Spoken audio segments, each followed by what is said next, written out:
Hello everyone, and welcome to today's video. Today we're going to be covering how to assess finance charges.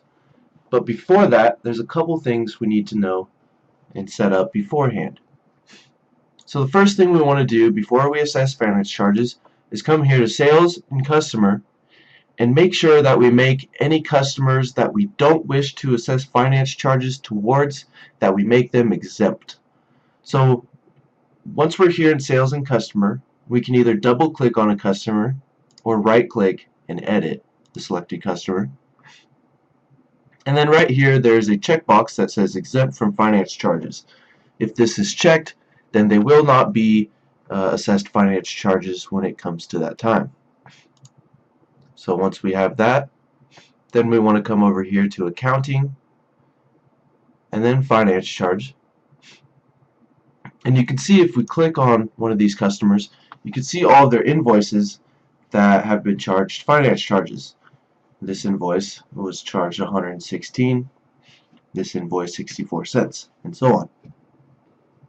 The next thing we want to do is click here on this button in the top left that says Assess New Finance Charges, or Assess New Charges.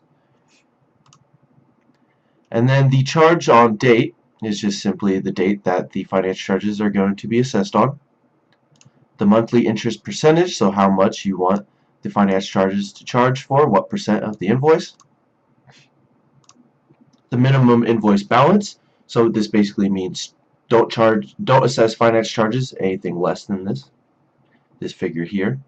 So if we change this to $1, then anything less than $1, 50 cents, would not be assessed. The min charge greater than, this is a little bit confusing, and it's different than the invoice. This is based off of the invoice. So if the invoice was $1, or if the invoice was 50 cents, and this is set to $1, then it would not be charged. But the min charge greater than will only charge if the end assessed dollar amount is greater than this figure.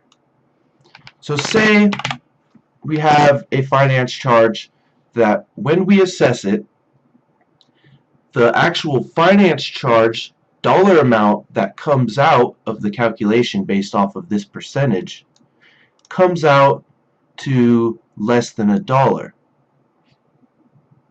Then we would not charge finance charges toward it.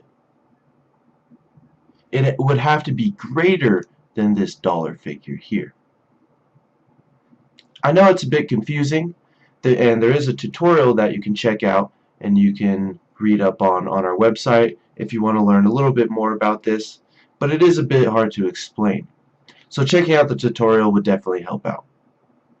And then past due by, only assess finance charges that are past due by 3 or more days. Alright, thank you everyone for watching. Bye now.